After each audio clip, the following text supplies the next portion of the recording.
Во соборниот храм Свети Никола во Куманово денес се одржа панихида за 8 загинати припадници на полицијата, кои учествуваа во оружената пресметка во Кумановско диво населје пред 2 години.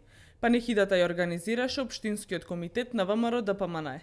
ВМРО ДПМНЕ организира панихида на паднатите херои од настаните на 9 мај 2015 година, да одадеме почит на луѓето кои за оваа земја ги положија своите животи храбро, не штедејќи се себе, давајќи пример на сите како треба да се брани државата, како треба да се брани народот на оваа држава.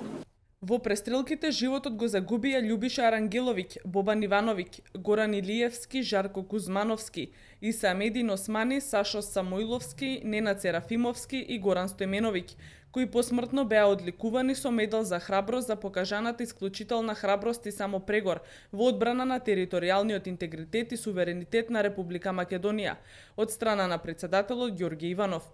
40 припадници на полицијата во престрелките во диво населје беа тешко повредени.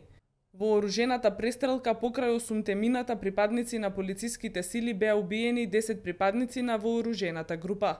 Кумановци велат дека со животот во градот продолжува и по настаните во диво населје.